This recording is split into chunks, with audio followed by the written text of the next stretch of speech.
পুৱাই পুৱাই ফুল তুলিবা তোমাৰ ঘৰত মই যোৱা পুৱাই পুৱাই ফুল তুলিবা তোমাৰ ঘৰত মই যোৱা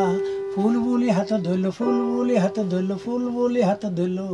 তো হেই গাইজ আহি গেল মই পাপু ভাই তো গাইজ এতিয়া দুপৰীয়া মোটামুটি 3টামান বাজছি আৰু এতিয়া নলবাৰীলৈকে যাই আছোঁ গাইজ মানে আজিকালি জানাইতো 3টা বাজিত মানে গধূলি হ'লে সেইকাৰণে চুৱেটাৰটো পিন্ধি আহিছোঁ ভাত চাত খাই একেলগে ওলাই আহিছোঁ আৰু এক জেগাত যাই আছোঁ গাইজ মানে গাইজ কি ক'ম মানে জীৱনটো আৰু কেনে হৈ গৈছোঁ গমেই নাপাওঁ গাইজ ৰাতিপুৱাৰ পৰাই মানে ঘুমেই আছোঁ গা চা এনেকুৱা বেয়া লাগছে গাইজ এতিয়া ভাত চাত খাই ওলাই আহিলোঁ আৰু এক জেগাত যাই আছোঁ আপোনালোকে থাম্বনেইল আৰু টাইটেল চাই দেখাই পাইছি ক'ত যাই আছোঁ আৰু গাইজ আজি মানে মোৰ লগত নীল ভাই নাযায় কিন্তু এটা বেলেগ নীল যাব গাইজ বেলেগ নীল মানে মোৰ লগৰে চলি গাইজ তো তাকলৈকে যাই থাকোঁ তাৰ ঘৰকলৈ যাই থাকোঁ গাইজ তুমি জোনাক হোৱা মোৰ মন আকাশতে সপোন হোৱা মোৰ আৰু গাইজ ভিডিঅ'টো বৰ মজা যাই আছে কাৰণ গমেই পাইছে আপোনালোকৰ থাম্বনেইল আৰু টাইটেল চাই তো ডাইৰেক্ট ভিডিঅ'টো আৰম্ভ কৰি দিছোঁ গাইজ মজাকৈ এতিয়া যাই আছোঁ ফুল বুলি হাতত ধৰিলোঁ ফুল বুলি হাতত ধৰিলোঁ আৰে ঘপককে প্ৰেম হৈ গয়া মে দিবানী বৰি মস্তানী তো গাইজ চাই আছোঁ থাকে লাগে মজা উদক ভিডিঅ'টো গাইজ চাই থাকক মজা একদম তো গাইজ আহি পালোঁ নীলহঁতৰ ঘৰ কেনে কেনে হয় মানে একদম মানে এইবিলাক লৈ লৈছোঁ চুৱেটাৰ আজি ক'ৰবাত চুটটোৰ কৰা প্লেনিং চেনিংটো নাই বাকী ভাল না ওই দাড়িটো বনাইছে কিন্তু একদম মজা দাড়ি বনাইছে একদম খাপ লাগা আন লাগা আছে তো বাকী যিকি নহওক গাইজ যাই থাকোঁ আমি তাকে লাগি দেৰি হৈছে অলৰেডি বহুত দেৰি হৈছে গাইজ উঠ ভাই উঠ তুমি জোনাক হোৱা মোৰ মন আকাশতে সপোন হোৱা মোৰ বুকুৰে মাজতে বিলাই দিয়া আহি মৰম গাইজ আহি পালোঁ দাদাৰ ষ্টুডিঅ' আৰু এতিয়া ভিতৰত যাওঁ দাদা ষ্টুডিঅ'ত কিবা কাম কৰি আছে ভিতৰত যোৱাৰ কথা অলপমান জানিবলৈ চেষ্টা কৰিম আৰু গানটোৰ আৰু গোটেইখিনি জানিবলৈ চেষ্টা কৰিম নীল ভাই কেনে তোমাৰ নীলা নীলা দুচকুৰ ভাষাতে হেঁপাহৰে সপোনবোৰ জিলিকে বহুত বিচাৰি তাকলৈকে আহি পালোঁ ফাইনেলি দাদাক লগ পালোঁ আৰু দাদাৰ পৰা মই দুটামান কথা জানিব চেষ্টা কৰিম বেছি টাইম নলওঁ দাদা ব্যস্ত হৈ আছে তো ইমান ধুনীয়াকৈ ৰাইজে আদৰি লৈছে দাদাক আৰু গানটো ইমানখিনি মানে ৰাইজে কি ক'ম আৰু বহুত ভাল পাইছে গানটো আৰু গানটোৰ আঁৰৰ মানে কিছুমান কথা মই জানিবলৈ চেষ্টা কৰিম আপোনাৰ তাকে তো গানটো কেনেকৈ সৃষ্টি কৰিলাক অলপমান গানটো সৃষ্টি কৰিলাক মানে গানটো সৃষ্টি ধেমালিতে হৈছে বস্তুটো তাৰমানে কি গানটো যোনে সৃষ্টি কৰিছে যাৰ কনচেপ্ট আছিল আৰু এই গানটো মোক মানে 2018 মানতে শুনাইছিল গানটো তেতিয়া মই ভাবিছিলোঁ মোৰ লগত ধেমালি কৰি আছে এইটো এটা চিৰিয়াছলি গান কৰিব বা তেওঁ যে এই গানটোত ইনভেষ্ট কৰিব ভিডিঅ' কৰিব অডিঅ'ত খৰচ কৰিব এইটো মই ভবা নাছিলোঁ মানে প্ৰথমতে অডিঅ'টো ৰিলিজ কৰিছিল নেকি না নাই অডিঅ' নহয় ভিডিঅ' একেদিনাই ৰিলিজ হৈছে 2020 9 মাৰ্চত ৰিলিজ কৰিছে আচ্ছা 2020তে কৰা গান কিন্তু এতিয়া ভাইৰেল নাছিল মোটামুটি 4 বছৰ পিছত 5 বছৰ হ'ল মই তাৰমানে 19ৰ 1 ডিচেম্বৰ তাৰিখে গানটো গাইছিলোঁ আচ্ছা মানে ৰেকৰ্ড কৰিছিলোঁ ইমানখিনি মানুহে সঁহাৰি জনাইছে বা ইমানখিনি মানুহে মানে সেই কৰিছে ছাপোৰ্ট কৰিছে তো কি ক'ব দৰ্শকক কি ক'ম আৰু মোৰতো ধৰা মানুহে যিকোনো বস্তু এটা আদৰি ল'লে মোৰ ভালে লাগিব নিশ্চয় মোৰ মনটো ভালে লাগি আছে কিন্তু কথা হ'ল কি এই গানটোৰ জৰিয়তে মোক মানে যোনে মোক চিনি পোৱা নাছিল চিনি পাইছে বা মোৰনো কি আছে কি নাই মোৰ আগৰ সৃষ্টি বা কেনেকুৱা মোৰ নিজৰ কিছুমান গান আছিল আগতে ইমান ভিউজ চিউজ নাছিল আৰু মই তাৰমানে এইটো এই কমেডি জনাৰো মানুহ নাছিলোঁ গান গোৱা নাছিলোঁ এনেই মই অভিনয় কৰোঁ মানে কমেডি কৰিছোঁ মই অভিনয় কিন্তু ধৰা এই গানটো আদৰি লোৱাৰ পিছত মোৰ এটা ভাল লাগে কি মোৰ আগৰ কিছুমান গান এতিয়া মানুহে চাই এই মানুহজনে আৰু কি কাম কৰিছে এইটো এটা খুব ভাল এটা লক্ষণ আৰু বা মোৰ আগৰ গান কিছুমানো চাব বা এতিয়া মই নতুন যি গান দিওঁ অলপতে এটা দিছোঁ পিৰিতি বুলি সেইটো গানো ভাল পাইছে মানুহে আগত যদি এই গানটো ভাইৰেল নহ'ল হয় তেতিয়া আজিৰ ডেটত সেই গানটোৰ ইমান ভিউজ নহ'ল হয় বা এনে প্ৰচাৰটো এনেকৈ নহ'ল হয় কিন্তু এই গানটো মানে এই ফুল তুলিব যোৱা গায়কজন বুলি কয় এতিয়া মই ফুল তুলিব যোৱা গায়কজন এই ফুল তুলিব যোৱা গায়কজন আৰু কি কাম কৰিছে মানুহ চোৱা এটা হেঁপাহ বা হাবিয়াস মানে চাব লাগিব গানটো আৰু গানটোৰ মানে এটা পজিটিভ দিশ আছে সকলোৱে কৈছে সেইকাৰণে ময়ো কৈছোঁ ধৰক কিছুমান আজিকালি নানানটা মানুহ থাকে বহুত টেনশ্যনতে থাকে চবেই গানটো শুনাৰ পিছতে চবে মানে অলপ হ'লেও টেনশ্যনত থকা মানুহটো সঁচাকৈ গানটো মানে সেইটো এটা পজিটিভ দিশ তো নেক্সট কিবা প্ৰজেক্ট আৰু এনেকুৱা কৰি আছোঁ এই উৰুৱাৰ আগত এটা কৰিম আৰু দিম মানে কাম আৰম্ভ কৰিছোঁ এতিয়া ৰিলিজ কিমান তাৰিখে দিওঁ সেইটো নাজানো এই মাহততো নহ'বই কিজানি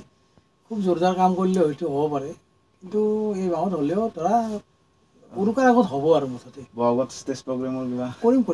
ষ্টেজ শ্ব' কৰিম তো ষ্টেজ শ্ব' কৰিব দাদাই গতিকে প্ৰতিখন মঞ্চত আৰু লগ পাব আৰু দৰ্শক সেইটোৱে নে নহয় তো গানটো ক'ত শ্বুটিং কৰা গৈছিল গানটো আমি মায়াঙত কৰিছোঁ মায়াঙত ন মৰিগাঁও ডিষ্ট্ৰিক্ট আচ্ছা মায়াঙত কৰিছোঁ গানটো কোনে লিখিছিল গানটো দেৱকুমাৰ বৰ্মনৰ মানে সৃষ্টি এইটো মানে মিউজিক কৰিছিলে মনিন বৰুৱা বুলি খুব চিনিয়ৰ মিউজিচিয়ান এজন আছে ভাল নিজে গায়ৱে তেওঁ মনিন বৰুৱা দেৱ বৰ্মনে তেওঁ নিজে গায় আপোনাৰ নিজৰ ষ্টুডিঅ'ত নে নহয় এইটো তেতিয়া মোৰ ষ্টুডিঅ' জাষ্ট আৰম্ভ হৈছে অপেনিং হোৱা নাছিলে এইটো গানটো মনিন বৰুৱাৰ নিজৰ হোম ছেটআপত কৰিছে তেওঁৰ নিজৰ ষ্টুডিঅ'ত বাকী ইয়াতে নাগৰা চাগৰাবিলাক মিক্সিংবিলাক মই কৰিছোঁ ইয়াতে গাইছোঁ মানে গুৱাহাটীত আৰু দাদাৰ ইমান ধুনীয়া এটা ষ্টুডিঅ' কি ক'ম গোটেইখিনি বস্তু আছে আৰু ডাবিং চাবিং গোটেইখিনি শ্বৰ্ট ফিল্মৰ ডাবিং কৰে আপোনালোকে চিনেমাৰো কৰে ন গোটেইখিনি আৰু ইমান ধুনীয়া এটা ৰুম আছে ডাবিঙৰ এইটো ৰুমতো দাদা মই সোমবাই নলওঁ মানুহ পোৱা নাপাওঁ আনো যাওঁ খুব ভাল লাগে আৰু এনায়ন ত' দাদা বহুত বহুত ধন্যবাদ আপুনি এইখিনি টাইম দিলে আৰু শেষত দৰ্শকৰ বাবে মোৰ অডিয়েঞ্চখিনিৰ বাবে যিখিনি অডিয়েঞ্চে চাই আৰু মোৰ ভিডিঅ' সেইখিনিৰ বাবে অলপমান গুণগুণে এটা গানটো প্লিজ নহয় এইটো দৰ্শকৰে মৰম আৰু এইটো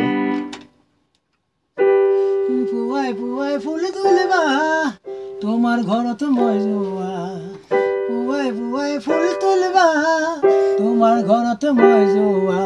ফুল বুলি হাতত ধৰিলো ফুল বুলি হাতত ধৰিলো ফুল বুলি হাতত ধৰিলো আৰু ঘপককে প্ৰেম গায়া মে দিৱানী বড়ি মস্তানী মে দিৱানী বড়ি মস্তানী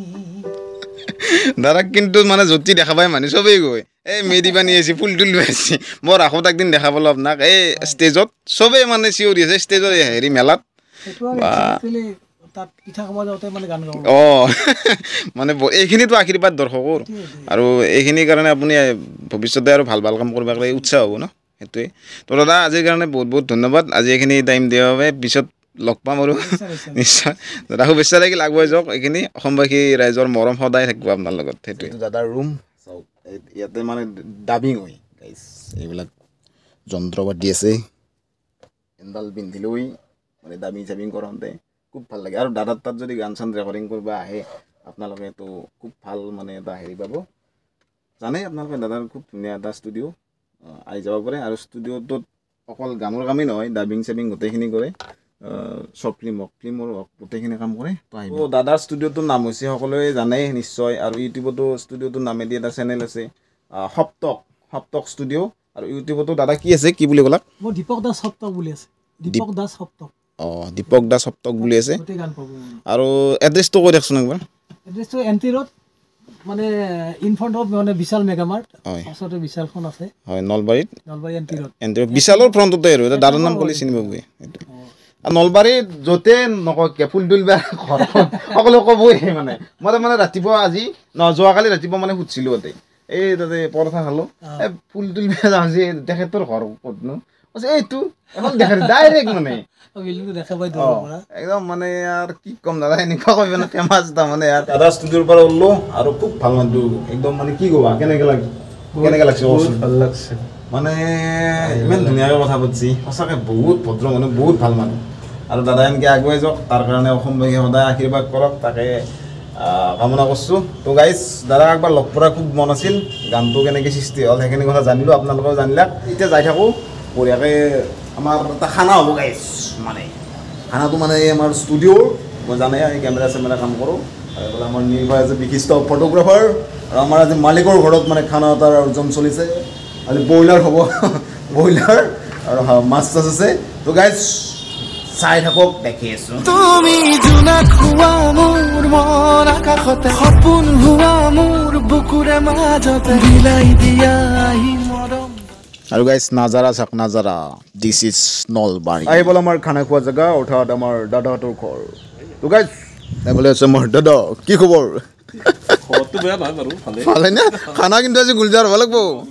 খানা কি আছে বলিয়াৰ নে বগা বলিয়াৰ নীলো আছে এইফালে আৰু আমি এতিয়া ত্ৰিপল টানো গাইজ সদায় খানা গাইজ কিমান দেখম হ'ল বুলি এতিয়া অলপমান আমি পেণ্ডেলটো আমি ৰেডি কৰোঁ যিহেতু নিয়ৰ পৰিব হ'বই আমাৰ গধূলি হ'বৰ হ'লে তো গাইজ ফাইনেলি খানাৰ পেণ্ডেল ৰেডি তো গাইজ খানাৰ ভিডিঅ' বেছি দেখা নাথাকক সদায়তো দেখাই থাকোঁ গাইজ